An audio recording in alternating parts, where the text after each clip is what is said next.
feel like your business is working, but only because you're grinding nonstop behind the scenes? You're showing up, you're doing the work, and you're following the plan. Something still feels harder than it should. You're trying to do everything right, yet things stall or spin or drain you more than they should. I've been there, and I see it all the time with the leaders I work with. Hi, I'm Michelle Arentz, your Workforce MD, and this is People Pulse, where we decode the people part of your performance.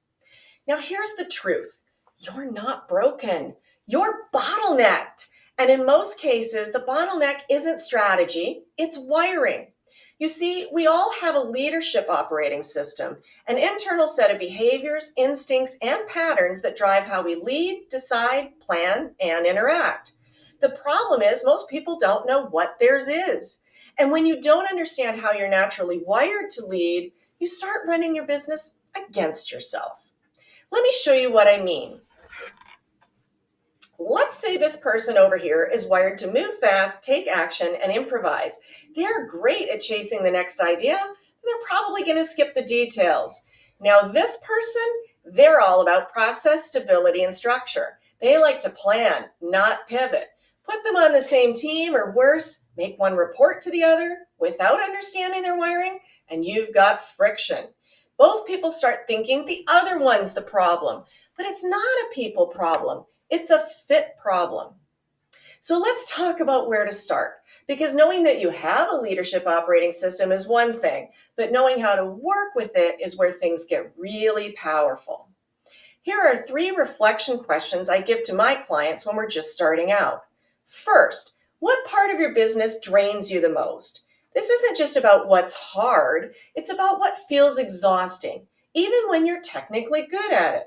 So for example, do you feel wiped out after a day of back-to-back admin or inbox cleanup kind of stuff? Or maybe it's the opposite. Maybe unstructured days make you feel unfocused or even anxious. That's often a mismatch between how you're working and how you're built to work. Secondly, where do you feel the most decision fatigue? Decision fatigue is a powerful symptom. It usually shows up when your systems, or lack of them, are forcing you to operate outside your natural comfort zone. So maybe you hate having to slow down and get all the details when it's time to hire because you'd rather move fast. Or maybe you get stuck when there's no clear process because winging it just isn't how you operate best. It's not about fixing your mindset. It's about designing a work rhythm that fits how your brain already works. And third, where do you find yourself getting frustrated with other people over and over again? This one's big. So, do certain clients or team members rub you the wrong way, but you can't quite put your finger on why? Or maybe you love quick decisions and they always need to think about it. Or maybe you're all about structure and they seem to ignore every single checklist. That tension, it's not a personality conflict, it's a wiring difference. When you start noticing that without making it personal, you unlock better communication, stronger partnerships, and way less stress. So take 5 to 10 minutes to reflect on just these 3 areas, and you'll start to see where your leadership OS is helping you and where it's holding you back. And that's what I want for you. More clarity, less guesswork. More flow, less friction. In upcoming episodes, we'll look at how your wiring shapes delegation, boundaries, your leadership voice, and even how you attract or repel clients and collaborators.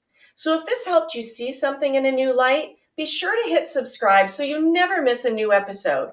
I'm dropping segments like this twice a month. You'll always leave with something to think about and something to act on to help you have a healthier bottom line for your business. See you next time.